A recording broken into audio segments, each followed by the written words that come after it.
महाकुंभ की पौराणिक कथा और सांस्कृतिक महत्व।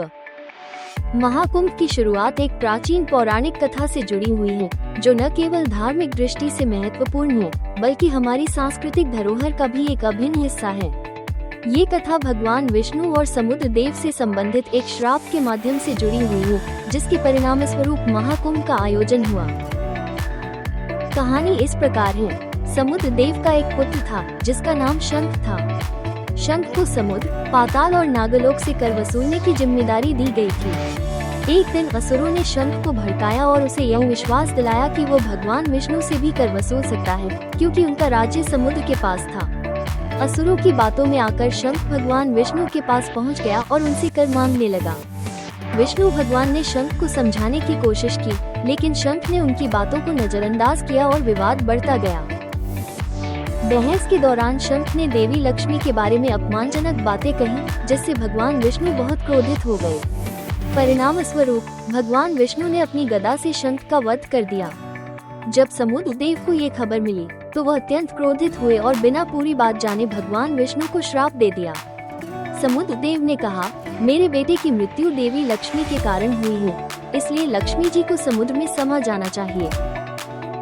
इसके बाद देवी लक्ष्मी समुद्र में चली गई और भगवान विष्णु को ये स्थिति अत्यंत दुखदायी लगी। उन्होंने देवी लक्ष्मी को वापस लाने का निश्चय किया और समुद्र मंथन का आयोजन किया। समुद्र मंथन में कई अद्भुत और बहुमूल्य रत्नों के साथ साथ देवी लक्ष्मी भी प्रकट हुई। देवी लक्ष्मी के पुनः प्रकट होने पर भगवान विष्णु ने उनसे विवाह किया और इसी विवाह के साथ उन्होंने देवी लक्ष्मी को पुनः अपने साथ लिया। समुद्र मंथन के दौरान अमृत का कलश भी निकला, जिसके कारण देवताओं और असुरों के बीच भयंकर युद्ध हुआ।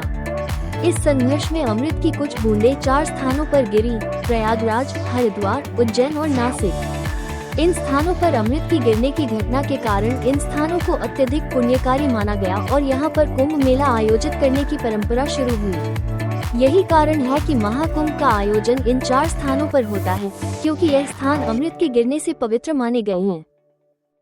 महाकुंभ केवल एक धार्मिक उत्सव नहीं है, बल्कि यह हमारी पौराणिक कथाओं, परंपराओं और सांस्कृतिक धरोहर से गहरे रूप में जुड़ा हुआ है। ये हमें जीवन के कुछ महत्वपूर्ण सिद्धांतों की याद दिलाता है, जैसे कि अहंकार का परिणाम, शांति और समझौते की शक्ति और भगवान के आदेश का पालन करने का महत्व। महाकुंभ का आयोजन एक साथ मिलकर आत्मनिर्माण और धार्मिक उन्नति की दिशा में चलने का अवसर प्रदान करता है और यह हमें हमारे प्राचीन इतिहास और सांस्कृतिक मूल्यों से जोड़ता है। इस प्रकार महाकुंभ न सिर्फ एक धार्मिक आयोजन है, बल्कि यह एक जीवन दृष्टि है जो हमें अपने कर्मों, विश्वासों और परंपराओं को समझने और उन्हें आत्मसात करने का अवसर प्रदान करता है। अगर कहानी आपको ये अच्छी लगी तो कृपया मेरे YouTube चैनल को सब्सक्राइब करें।